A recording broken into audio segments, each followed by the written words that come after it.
waxaynu joognaa maalin kale oo ka mid ah taariikhda dahabiga ee qorayso Somaliland. maanta oo kale waxaynu ku sifayn karnaa siyaasadda Somaliland hagaysa mid shanqadh iyo hadal yaraan ah, siyaasad sululuxis ah, kana dhartiran gabidha laablakac iyo baalaxoofto. sidoo kale waa siyaasad ismuujisay inay ku qotonto qaacidadii ahayd hadal yar iyo hawl badan.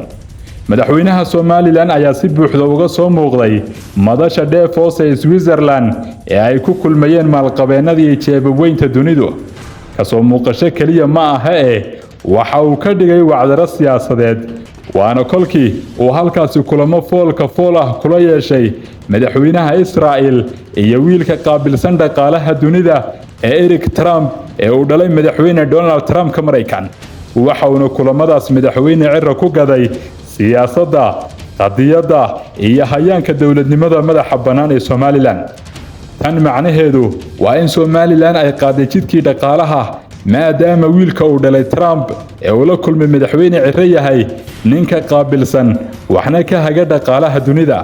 kolkan oo kale hadal kama taagna in galalka ay cirraha Somaliland iyo Eric Trump ka niqaasheen ay ku jiraan galal dhaqaale, waliba dhaqaale xoogan iyo maalgelino ballaadhan oo Somaliland helayso ayaa imaan doona dharaarahan.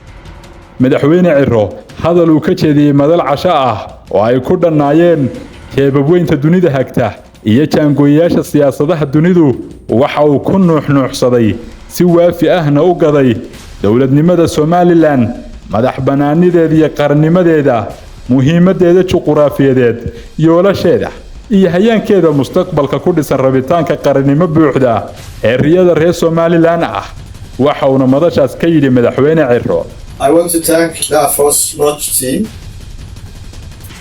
and all honorable guests, President of Israel and his wife, Mr. Eric Trump, and all business people and politicians at the table, and the corners of the world.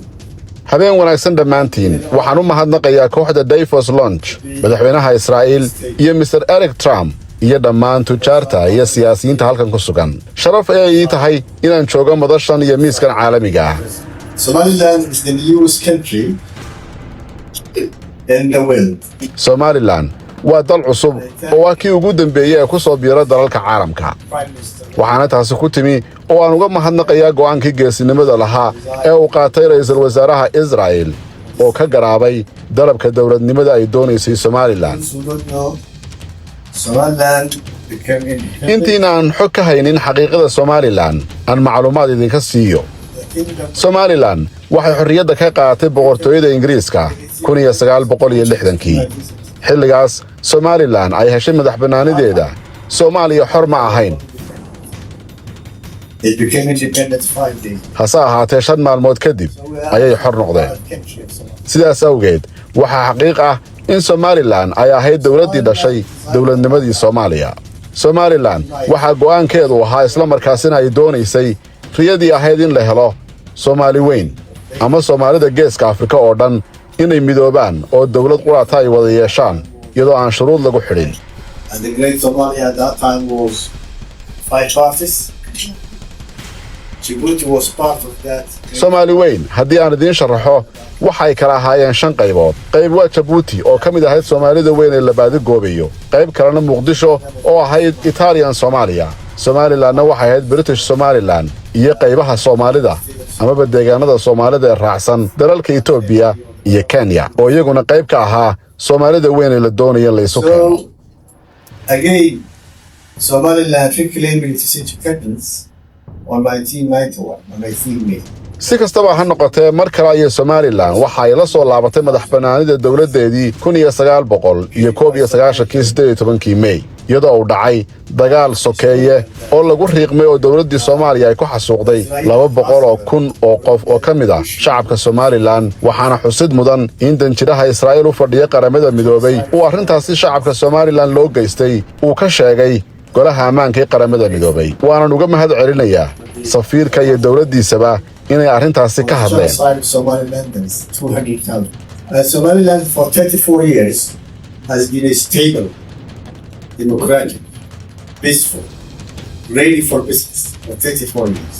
wixii intaasi ka dambeeyey Somaliland danteeda ayay fushatay muddo 34 sanadooda waa meel xasiloon dimuqraadi ah oo nabdoon ganacsiga iyo maalgashigana u furan annagoo taasi ku naaloonay muddada inta leeg hase ahaatee bulshada caalamka waxaanu ka dalbanaynay inay gartaan oo ay ka garaabaan doonista shacabka ee Somaliland ee ay ku rabaan madaxbannaanida dawladooda taasna waxa gartay oo riyadaasi run ka dhigay ra'iisul wasaaraha Israel.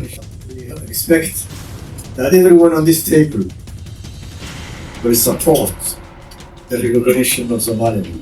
waxaan filayaa qof kasta oo miiskan fadhiya inuu arrintaasi qayb ka noqon doono gaar ahaan aqoonsiga Somaliland waad mahadsantiin dhammaantiin inuu madaxweyne Cirro ka soo muuqday Davos iyo madashii dhaqaalaha adduunka looga arrinsanayay waa guul siyaasi ah waxaase ka sii cajiibsan oo guul weyn kuna timi xeelad siyaasad ruug ah shakhsiyaadka uu la kulmay madaxweyne Cirro si gaar ah wiilka uu dhalay Donald Trump ka Mareykan ee Eric Trump madaxweynayaal dawlado quruumo jiray oo dunida horumartay ah ayaa tab iyo xeelad kasta ku raadiyay la kulankiisa oo helila xataa qaarkood madaxweynayaasha dunida ayaaba madaxweyne Trump ay la kulmeen u sheegay inuu la kulansiiyo oo uu la hadlo wiilkiisa Eric Trump waa ninka uu cidlada ka helay maanta ee madaxweyne Cirraha Somaliland xaalka Somaliland ee maanta taagan iyo kulanka Davos kolkaan eegno waxba kuma ahan saacadaha iyo maalmaha soo socda inaynu aragno madaxweyne Cirraha Somaliland oo miiska la fadhiistay lana shaxaya Donald Trump ka Mareykanka